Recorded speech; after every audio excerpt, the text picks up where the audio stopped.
Belajar Pancasila, beriman dan bertakwa pada Tuhan yang Esa, dan berakhlak mulia, berkebinekaan global, gotong royong mandiri, kreatif dan bernalar kritis. Belajar Pancasila, beriman dan bertakwa pada Tuhan yang Esa, dan berakhlak mulia, berkebinekaan global, gotong royong mandiri, kreatif dan bernalar kritis.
Bapak Ibu, Novi akan memaparkan materi aksinya Sanofi modul 1.4 tentang budaya positif, menyebarkan pemahaman dan pengalaman penerapan budaya positif.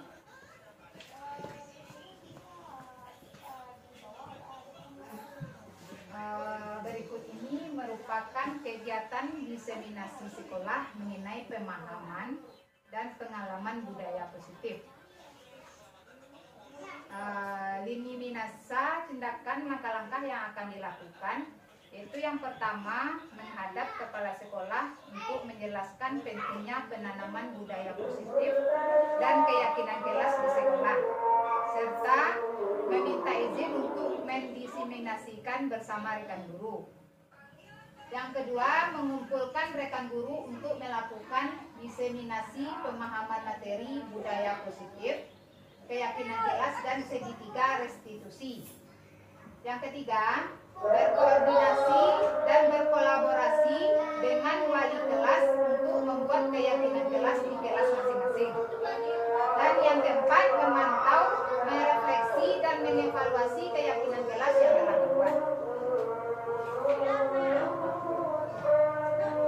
Konsep utama modul budaya positif. Perubahan yang pertama, perubahan paradigma belajar. Yang kedua, disiplin positif. Yang ketiga, kebutuhan dasar manusia. Yang keempat, motivasi pelaku manusia. 6, posisi kontrol restitusi. 7, keyakinan kelas. 8, segitiga restitusi. Yang pertama, pembelajaran dengan paradigma baru. Jadi yang pembelajaran dengan paradigma baru ini, pembelajaran dengan paradigma baru dirancang berdasarkan prinsip pembelajaran yang berdiferensiasi, sehingga siswa belajar sesuai dengan kebutuhan dari tahap berkembangnya untuk mewujudkan profil pelajar Pancasila. Itu yang pembelajaran dengan paradigma baru. Kemudian disiplin positif. Dalam budaya, makna kata disiplin dimaknai menjadi sesuatu yang dilakukan seseorang pada orang lain untuk mendapatkan kepatuhan. Kita cenderung menghubungkan kata disiplin dengan ketidaknyamanan. Sebagai pendidik, tujuan kita adalah menciptakan anak-anak yang memiliki disiplin diri sehingga mereka bisa berperilaku dengan mengacu pada nilai-nilai kebajikan universal dan memiliki motivasi intrinsik bukan ekstrinsik. Kemudian kebutuhan dasar manusia.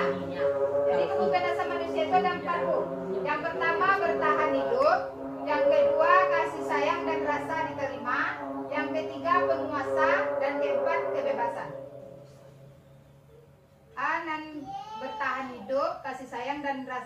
kelima, penguasaan dan kebebasan. Ini Bu, motivasi perilaku manusia.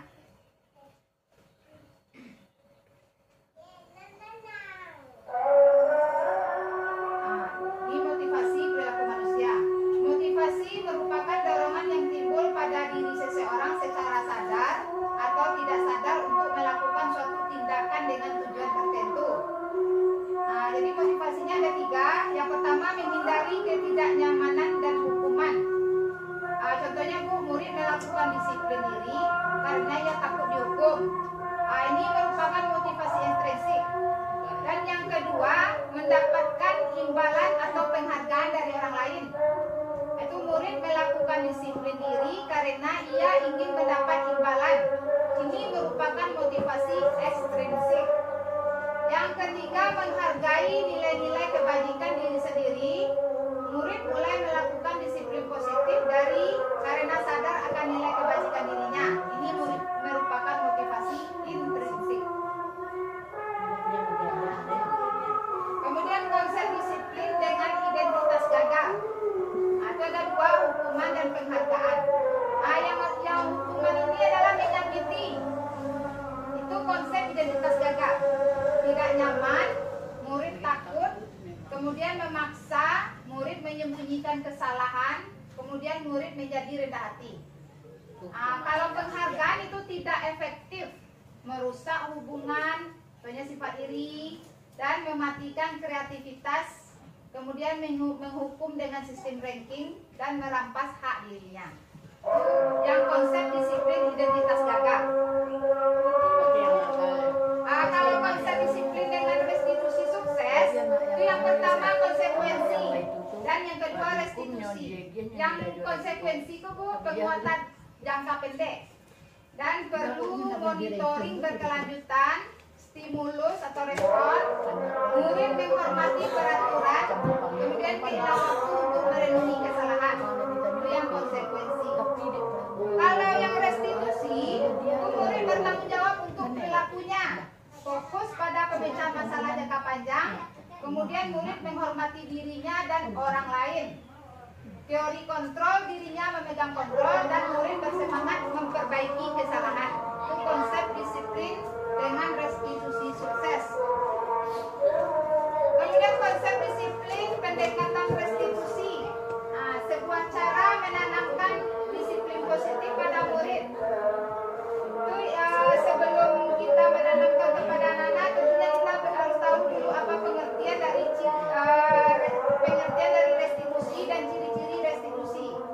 Pengertian restitusi itu adalah proses menciptakan konsep bagi murid untuk memperbaiki kesalahan mereka, sehingga mereka bisa kembali pada kelompok mereka dengan karakter yang lebih kuat. Ciri-cirinya itu bukan menebus kesalahan, namun belajar dari kesalahan. Kemudian memperbaiki hubungan, tawaran bukan paksaan, menuntun untuk melihat ke dalam diri, dan mencari kebutuhan dasar yang mendasari tindakan, fokus pada karakter bukan tindakan, dan menguatkan dan fokus pada solusi. Itu konsep disiplin dengan pendekatan restitusi. Kemudian perbedaan, contoh kasus siswa yang sering tidak mengerjakan PR. Ada hukuman, ada konsekuensi dan restitusi. Kalau hukumannya, guru menghukum siswa tersebut hormat bendera selama 10 menit. Guru, tidak boleh Bu. Kemudian guru marah dan murid menjadi takut. Naniko nana buya wa anon kini ko Bu, nana walakon kan anak wa kini ko. Kemudian konsekuensi, guru memberikan konsekuensi untuk mengerjakan PR-nya saat istirahat atau dikerjakan sebanyak 3 kali lipat. Kemudian guru tegas dan siswa menghormati peraturan. Kalau yang restitusi, guru menanyakan keyakinan kelas atau dirinya dan membantu siswa menyelesaikan masalahnya. Guru terbuka dan siswa menghormati dirinya dan orang lain. Contoh yang restitusi ke Bu, ikon yang kawat terapkan karena anak siswa. Ya awak buat pas tahun ajaran baru nak Bu. Awak buat keyakinan kelas awak, awak sepakati keyakinan kelas angkatan kelas. Yo, keyakinan kelas perjanjian dulu. Yo, bukan keinginan anak tuh. Anak tuh bawa ini bawa.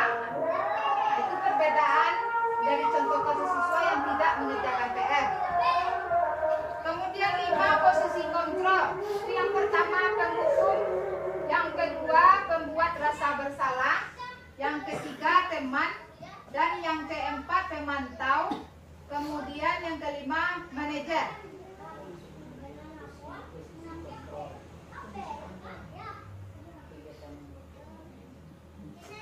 Ini contoh penerapan 5 posisi kontrol pada siswa yang tidak memakai atribut lengkap saat upacara bendera.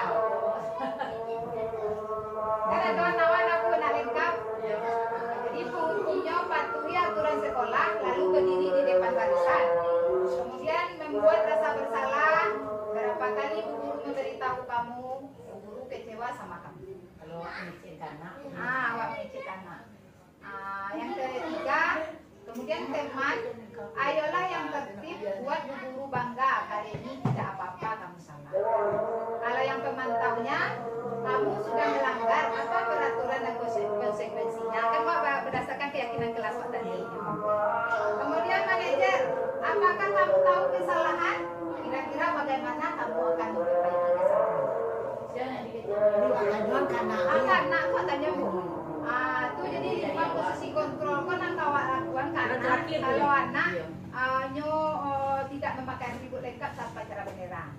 Makanya kenapa kamu disuruh depan? Maksudnya itu ya, tapi Ya, beliau akan datang sebelum tinggal. aku nak pakai makeup dia. Kemudian contohnya anak dihukum di depan kakak di. Jadi yang bagus tuh sistem manajer tuh dah contohnya. Sistem manajer jadi 5 posisi kontrol kau bu. Tapi dia tak diterapkan manajer tu kan. Jadi awak tak menghukumnya, tidak menbojokkannya. Cuma juga bertanya. Dia belajar dari kesalahannya seorang. Kenapa kamu dipanggil sama kamu semua? Jadi yang ada manajernya lagi coba. Kita lakukan jangan. Kemudian ini bisa pakai ilmu je. Nah bu, kemudian keyakinan kelas. Mengapa keyakinan kelas? Mengapa tidak peraturan kelas saja? Ini kan ada pertanyaan tuh nak bu. Mengapa kita memiliki peraturan tentang penggunaan helm pada saat motor? Kemudian ada pertanyaan yang kedua, mengapa kita memiliki peraturan tentang penggunaan masker dan mencuci tangan setiap saat?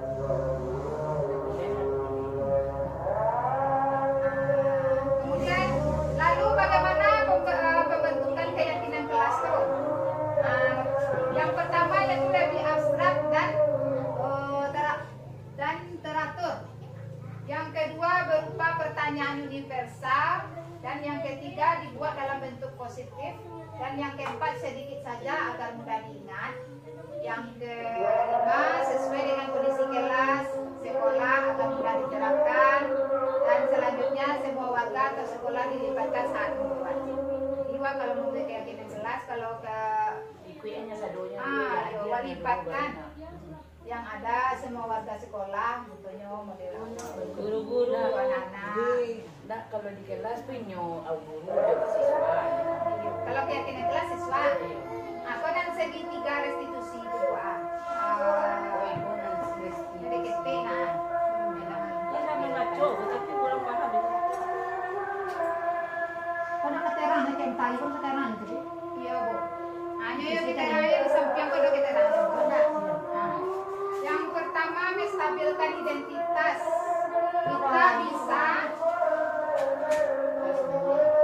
Kita semua akan melakukan hal yang terbaik yang bisa kita lakukan. Itu menstabilkan identitas.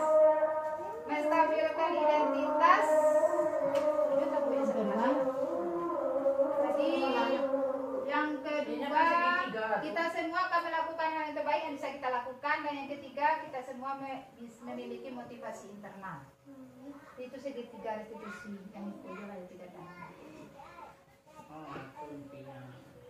Dia siap ada BPT mau dikamu.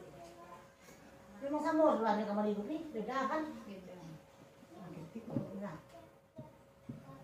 Lain Pak Bu.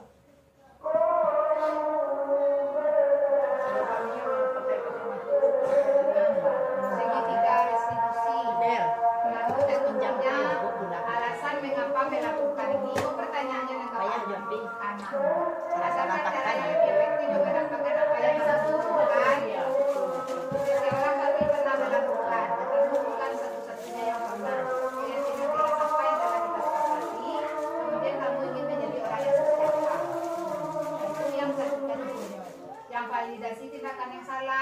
kemudian menstabilkan identitas dan menanyakan keyakinan. Itu namanya segitiga restitusi.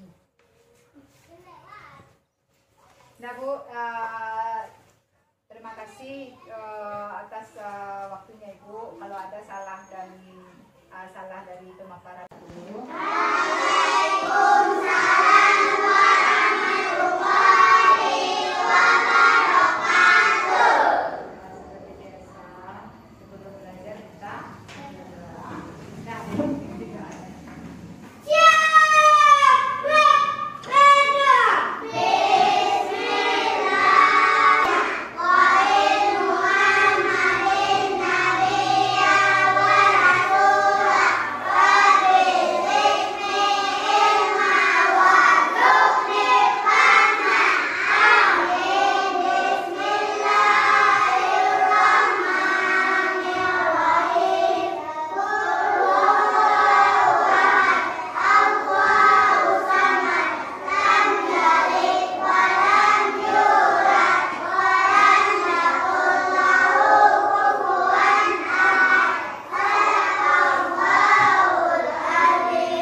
Lanjut. Apa lagi?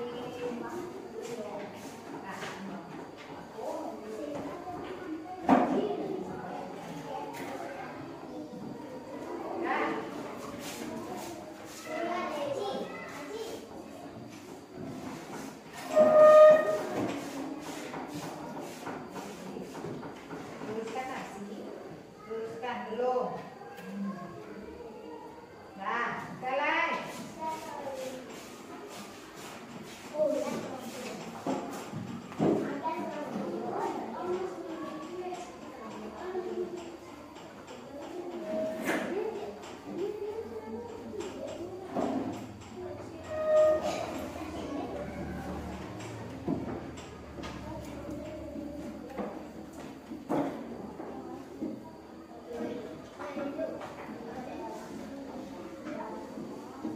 Nanti boleh, nak? Sudah siap semua?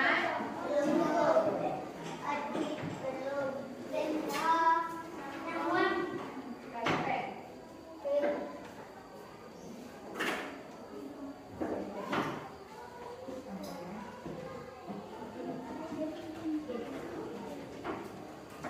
Jalan dulu, jalan. Indra sedang naik ya.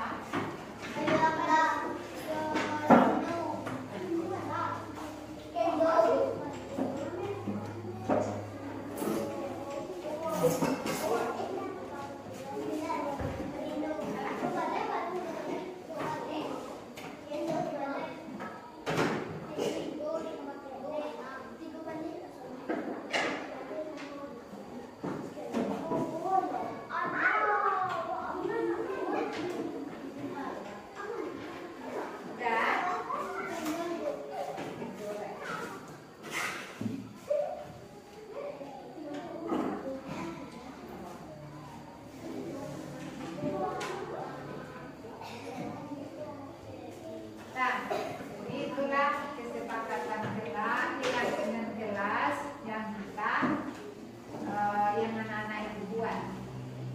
Nah, dari keyakinan kelas yang pertama meminta izin kepada guru ketika keluar kelas. Nah, itu yang pertama lah keyakinan kelas kita.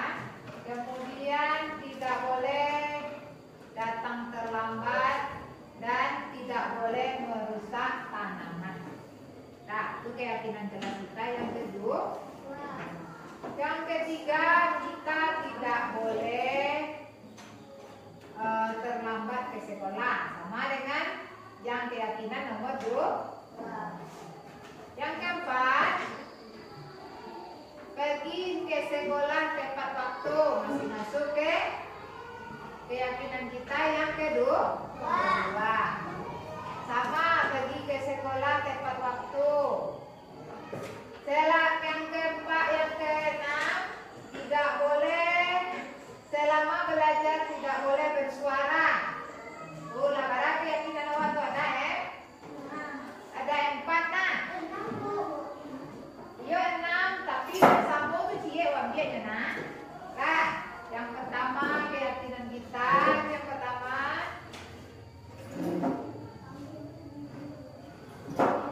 meminta izin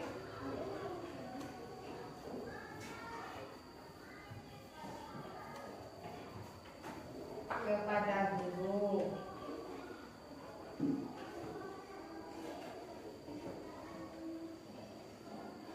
Ketika keluar kelas. Yang pertama nah. Yang kedua, tidak boleh datang terlambat. Kemudian yang ketiga, tidak boleh terlambat ke sekolah. Sama. Yang keempat, pergi ke sekolah tepat waktu. Masih sama tuh. Pergi ke sekolah tepat waktu. Nah, sama. Yang 1, 2, 3, 4 itu sama. Berarti kita buat keyakinannya tidak boleh datang terlambat. Nah, tidak boleh datang terlambat.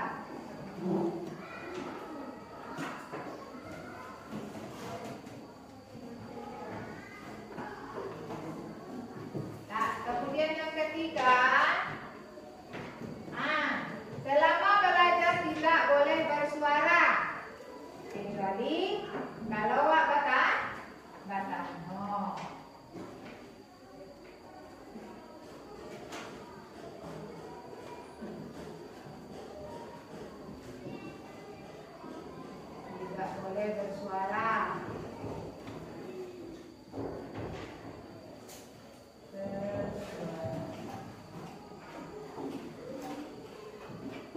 keempat, kita tidak boleh terlambat pergi ke sekolah. Masuk ke yang kedua. Yang ke-8 sama. Tidak boleh terlambat nasi itu. Tiba sama.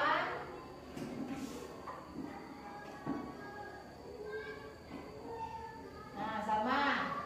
Tidak boleh datang terlambat nasi itu juga. Tidak boleh sama. Jadi ada 3 keyakinan kelas yang anak-anak itu buat yang sudah disepakati. Yang pertama, masih ada tambahnya nak. Yang pertama meminta izin kepada guru ketika keluar kelas. Yang kedua, tidak boleh datang terlambat. Yang ketiga, selama belajar tidak boleh bersuara.